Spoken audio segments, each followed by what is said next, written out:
Hey Clashes, we are back to the clan capital, and there's a big question in my head since we have reached that level 10. That level 10 for the clan capital. And the question is, how strong is this mountain golem, okay? And because we are level 10, we're facing a lot of other level 10 clans as well, which is a perfect moment to test the mountain golem and how strong he actually is, because he recently got this buff from Supercell. And now we want to see if he's somewhat useful even with that buff. And the thing is that not on every single district it works. Because, like, let's imagine you're throwing a mountain golem at the dragon cliffs with dragons flying around everywhere. Or going into single inferno towers on the balloon lagoon. Like, there's so many districts which are just not optimal. If you take a look though at the builder's workshop, we can see no defending troops, no Inferno Towers, which is a pretty solid start. But if you take a look again at the Wizard Valley, it's single Inferno Towers again, which is not that great. The same thing kind of with the Barbarian Camp, where we have the Defending Giants, which take a lot of time to actually get through. But there's one more district which is really, really solid for the Mountain Golem, and that is its own home, the Golem Quarry. And I feel like we just go at it, we just throw in a couple of Super Golems, Mountain Golems, and try out how this works. Okay, so always bring the Rage. I feel like the Rage is such a beautiful spell in combination with that. And the purpose of this Golem dive at this point is no big surprise, but making sure we're getting that blast bow out of the way nice and early. We have P.E.K.K.A. in addition to that. We have some archers, a minion camp and everything. The main reason for this is because you need to kind of like navigate the golem through the base. This is like the entire thing, okay? Because if we take a look now at the setup, the golem might go to the outside, and that's exactly why we brought the P.E.K.K.A. to bring the golem back inside to make sure that it's staying on the right path. Using the lightning to reset the defenses, which has not worked because I wanted to protect the cannon cart. But the cannon cart is going down quite early, which is unfortunate, but it did its job on the far right side with supporting the golem.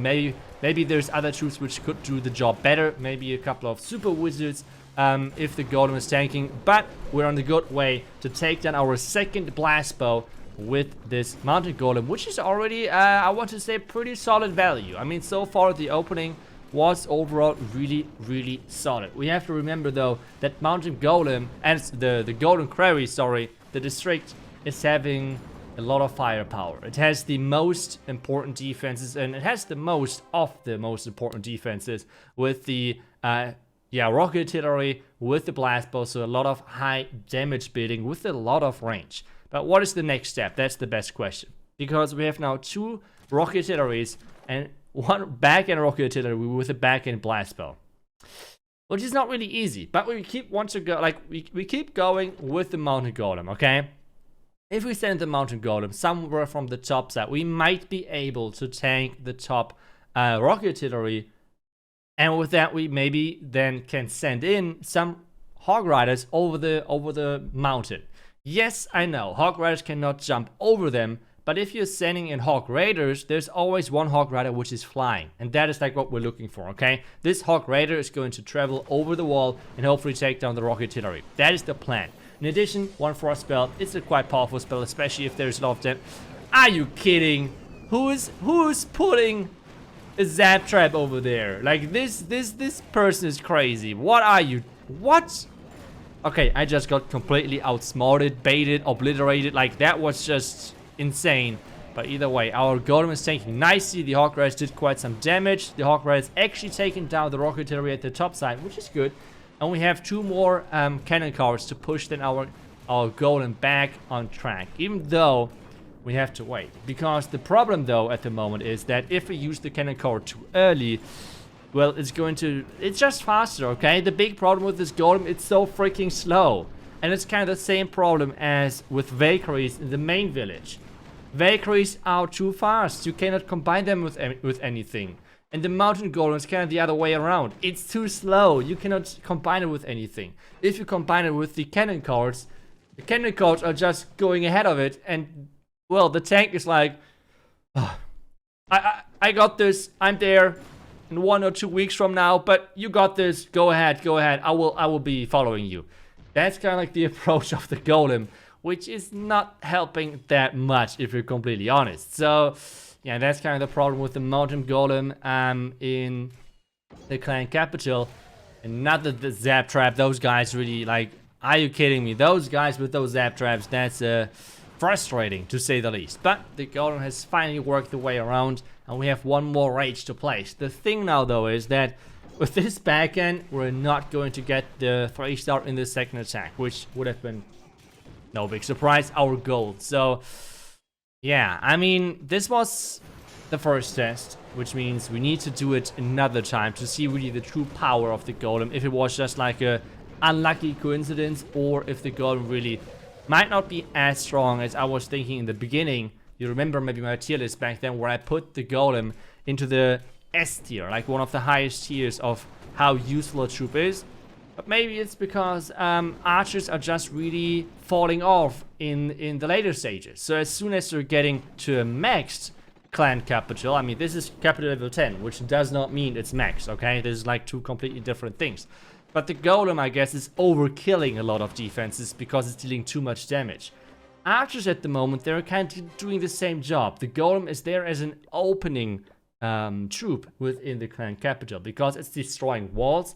It's a really solid troop to tank a lot of defenses, especially in the beginning. So it's a really good opening troop. At the moment, archers are just better in every single way because the buildings have just less hit points.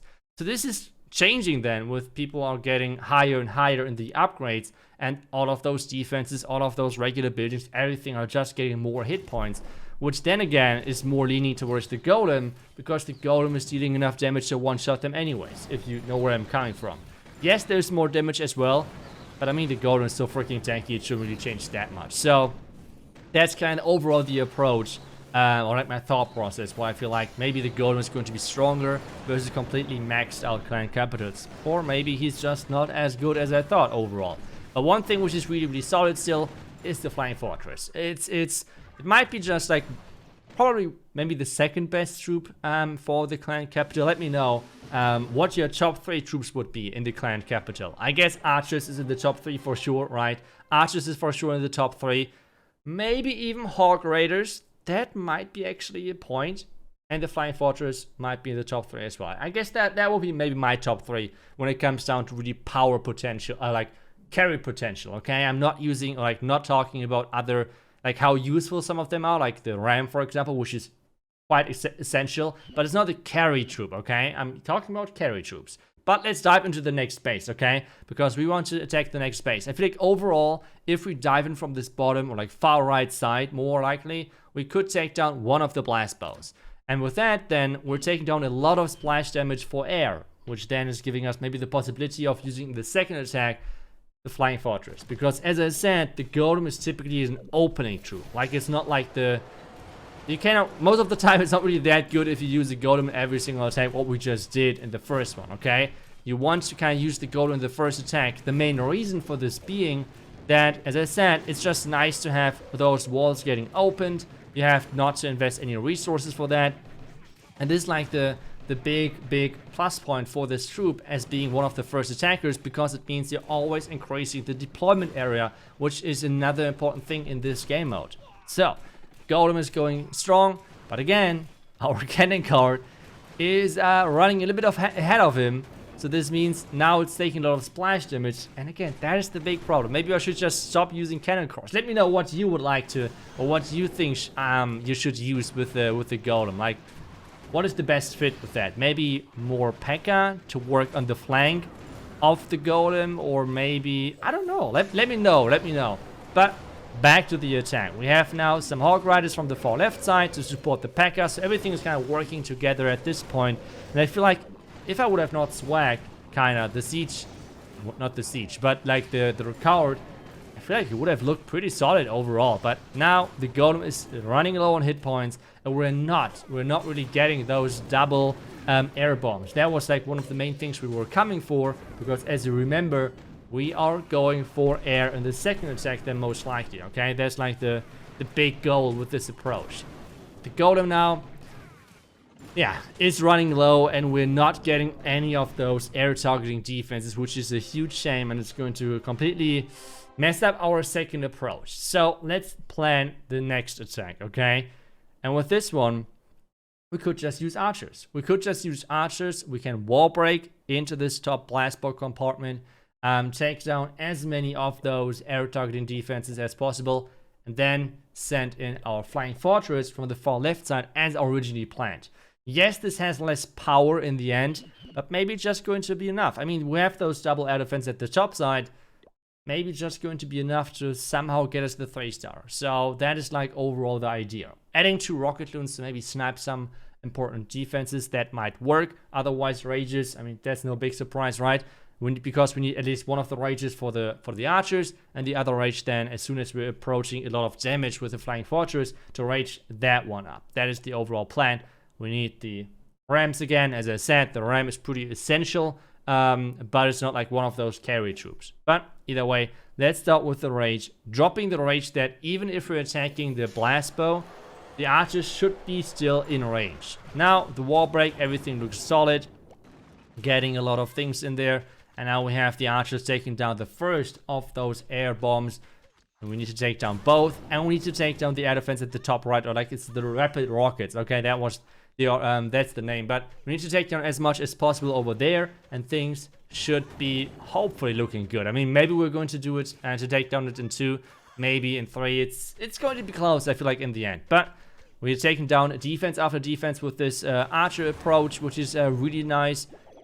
Now the lightnings, because why not? We can just deal quite a lot of damage, I feel, with those archers. And again, as I said, the rage plays perfectly, so they're still in range of that rage, even though they're attacking the blast bow. This was like the perfect positioning for the rage I was looking for, so really solid on that one. The blast bow should go down soon with one more archer camp.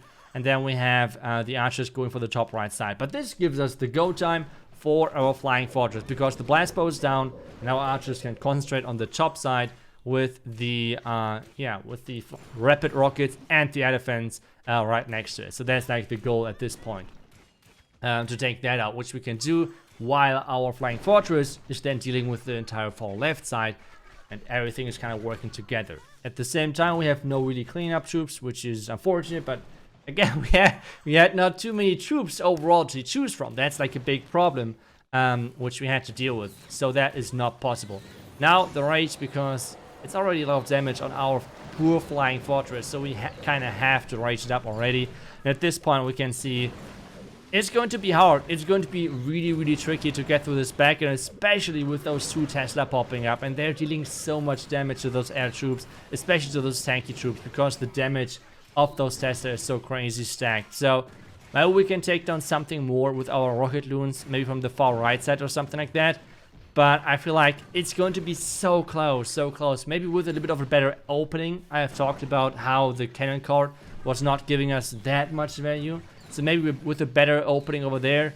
But yeah, you can, I mean, those rocket loons are going down in seconds. So yeah, nothing too crazy over there. But now this means that this base is going to survive with a couple of hit points. Not too many, but a couple of buildings are staying alive. And as I said, if this first push would have been a little bit stronger, we could have changed that. There's the troll Tesla.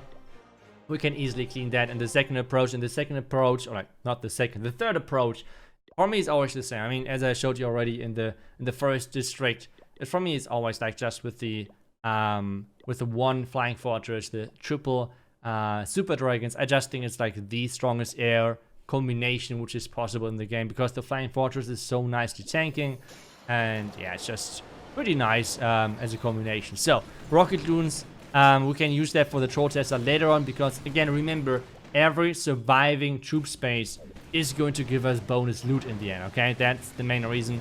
Always try to not lose any of them to possible zap traps or whatever, because if they stay alive, that means for us that we're going to get more bonus clan gold.